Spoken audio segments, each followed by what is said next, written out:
All right, welcome to The Explainer. Today we're digging into a really fascinating and honestly a kind of confusing brand called EV Fantasy. It presents a real riddle in the world of luxury real estate, and we're going to try and solve it together. So what is EV Fantasy? At first glance, you'd think, okay, it's a Nigerian luxury real estate brand. Simple enough, right? But the second you start digging into their portfolio, that simple picture gets, well, a whole lot blurrier. What are they actually selling here? Okay, for example, just look at these two. I mean, seriously. On one hand, you've got this rustic stone and timber mountain retreat. Looks cozy, right? And then on the other hand, you have this super modern all glass and steel city apartment tower. So the big question is, how on earth can these two completely different buildings be part of the same brand? And hey, it doesn't stop there. The contradictions just keep coming. Like, what's the connection between this cozy, modern farmhouse, it even has its own chicken coop, and this high-tech, sleek office building on the coast that's clearly designed for big global companies? They're just worlds apart. So here's the twist. The secret isn't in the architecture at all. It's not about a consistent style or look. The real key, the thing that ties it all together, is the master brand behind it. And they have a very specific idea of what they're actually selling you. Okay, so this brings us to what they call their elevated vision promise. And you'll see, their whole concept has way less to do with bricks and mortar and, well, everything to do with aspiration. Just look at their tagline, building dreams into landmarks. I mean, that tells you everything you need to know, right? They're not just putting up buildings, they are positioning themselves as dream builders. They're selling a very specific, aspirational lifestyle. And you better believe that lifestyle is deliberately exclusive. I mean, look at who they're talking to. Their marketing is laser-focused on a very particular kind of person. They're not talking to everybody. They're speaking directly to who they call visionaries, creators, and pioneers. This really nails down their whole strategy.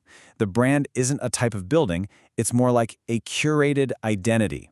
You know, an exclusive club for people who see themselves as being a cut above the rest. So how does that actually play out in their properties?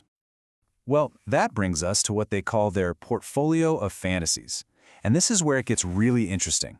Instead of sticking to one style, they basically offer a menu of different lifestyles, different fantasies that their ideal customer can just choose from.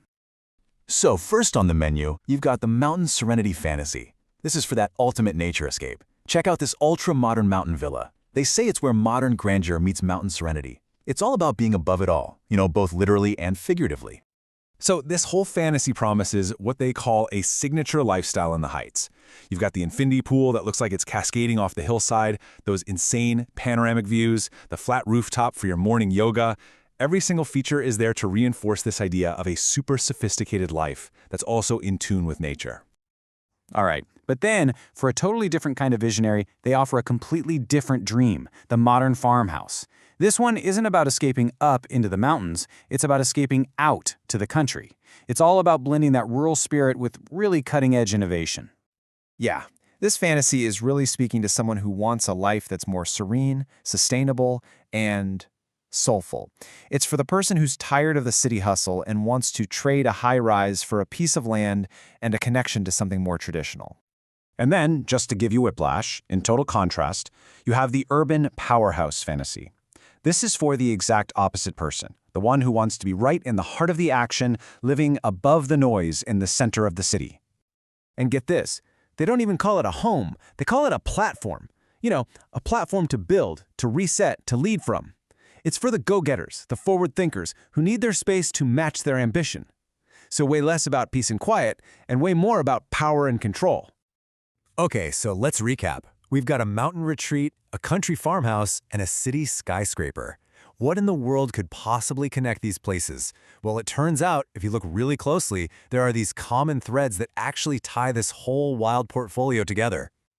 So when you really break down the brand's DNA, you start to see that no matter what the building looks like on the outside, there are 4 key pillars that show up in almost every single property, and each one comes with its own promise. First up, technology. Almost every single one of these properties is a fully decked out smart home. They're selling this idea of unmatched control over your entire environment. It's about making your life easy and efficient, where your home works for you, not the other way around. Second, there's a huge commitment to sustainability, and you see this everywhere. You'll see things like solar panels, green roofs, using recycled and sustainable materials, and they consistently talk about this. But it's not just about being green. They position it as smart, forward-thinking luxury, a blueprint for future living. And third, no matter which fantasy you choose, that feeling of pure luxury is always there, and you can literally touch it. We're talking polished marble floors, granite countertops, beautiful natural woods. These are the things that make sure that every property, whether it's a cabin in the mountains or a penthouse in the city, feels undeniably high-end and exclusive. So here's the bottom line. What EV Fantasy has done, and it's pretty clever, is completely redefine what a luxury brand can even be. It's not about one single recognizable product. It's about something way more abstract. This quote from them just nails their whole strategy. It's a statement of balance, freedom, and elevated taste. See? They're not describing a house. They're describing a person. They're not selling you a building. They're selling you a statement about who you are, or maybe who you want to become. And by doing that, the brand itself becomes this collection of identities that are just available for purchase. Do you see yourself as the mountain visionary, or the sustainable farmer, or the urban powerhouse? It doesn't matter, because they have a pre-packaged identity just waiting for you. Suddenly, luxury isn't about one specific look. It's about having the freedom to choose whatever look you want. And that kind of leaves us with one last big thought to chew on. In a world where you can literally buy a pre-designed lifestyle off the shelf, what does that really say about what modern luxury has become? Is it not even about a physical thing anymore? Is it just an identity that you can pick out and buy? Something to think about.